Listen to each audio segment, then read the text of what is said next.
A British nobleman walks up to a London townhouse, not for a visit, but to complete a bet. What he didn't know is that by the time it was over, he'd be dead. Today's story is about one of the most haunted rooms in the world. In 1840, late one evening, a 30-year-old British nobleman named Sir Robert Warboys stood outside a townhouse in one of London's most expensive neighbourhoods, 50 Berkeley Square. He wasn't alone. 5 of his close friends stood with him, all watching as he reached out to knock on the front door. Robert had always been the daring type. On paper, he was the image of a proper nobleman, but in reality, he loved dares and challenges, especially if someone questioned his courage. That night, he wasn't at 50 Berkeley Square to visit someone. He was there to prove a point and win a bet. The townhouse itself was impressive, like the others surrounding the garden square. These homes were built about a century earlier and had become known as homes for the rich and powerful. But Robert and his friends weren't there to admire the architecture.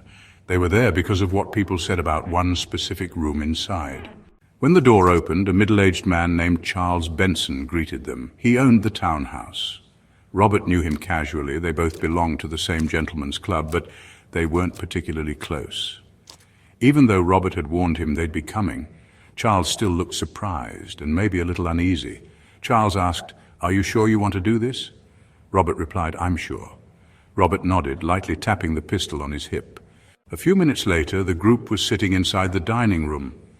Charles had gone upstairs for something, and while they waited, Robert looked around at his friends. Some looked amused, others looked nervous. He tried to lighten the mood with a few jokes, but it didn't really help. Everyone felt it. What he was about to do wasn't exactly normal. Then they heard Charles coming back down the stairs. He entered the dining room, walked up to the table and pulled something from his pocket, an old iron key. He placed it down in the center. Nobody said a word. Charles explained that in the 10 years he'd lived there, he had used this key only a few times. The rest of the time, he kept it hidden. Charles said, "If you're really sure, the key is yours." Robert reached out and took it. They stood up and followed Charles up the narrow staircase to the second floor. At the end of the hallway, they stopped at a closed door. Everyone clustered around it, but no one got too close. Even Charles hung back. Robert stepped forward, pulled the key from his pocket, and unlocked the door. It creaked open. Inside was a bedroom, old but clean, a large dresser with a mirror, a tall 4-poster bed, and hanging from the ceiling above the bed was a red ribbon. Robert knew what it was. In homes like this, servants were called using bell pulls, a ribbon attached to a system of ropes that rang a bell downstairs. Robert stepped into the room. Before he could go any farther, Charles grabbed his wrist.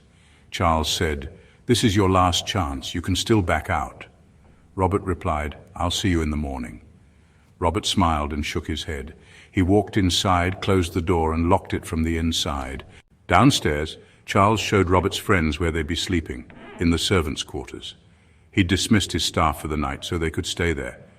Along one wall, there was this row of bells connected to rooms upstairs. Charles pointed to one of them and said, "That bell's connected to Robert's room. Someone needs to stay up all night to watch it. If it rings, you run."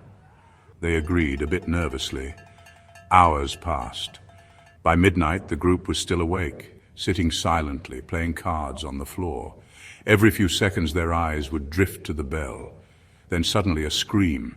They froze, hearts pounding. A moment later, the bell began ringing violently. They jumped to their feet and rushed upstairs, not wasting a second. Charles met them at the stairs, looking grave. As a group, they sprinted to the second floor. The bell was still ringing, loud and urgent. The screaming continued, echoing down the hall.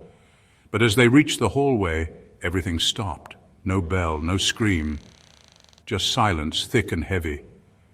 They walked toward the bedroom door, nerves on edge. They knocked. They called his name, hoping for any answer. Nothing. They began kicking at the door, desperate now.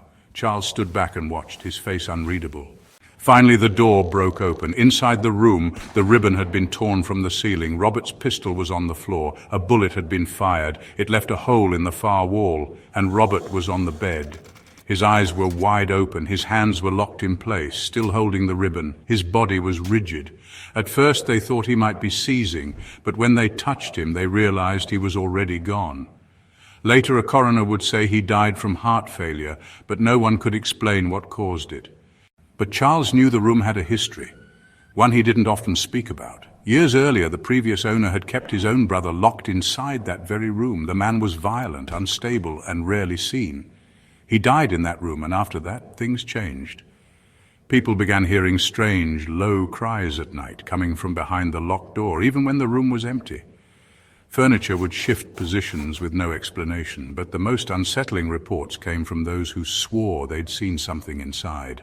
Not a person, not a shadow, something shapeless, pale, moving along the walls and across the floor, quiet, slow, and deeply wrong.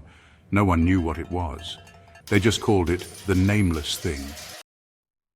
Robert had never believed the story. He thought it was just a rumor, a tale to scare off guests.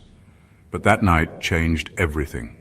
In the years that followed, nearly every owner of 50 Berkeley Square reported the same feelings: sounds, movement, that heavy presence. To this day, the bedroom where Robert Warboys spent his final night is considered one of the most haunted places in the world.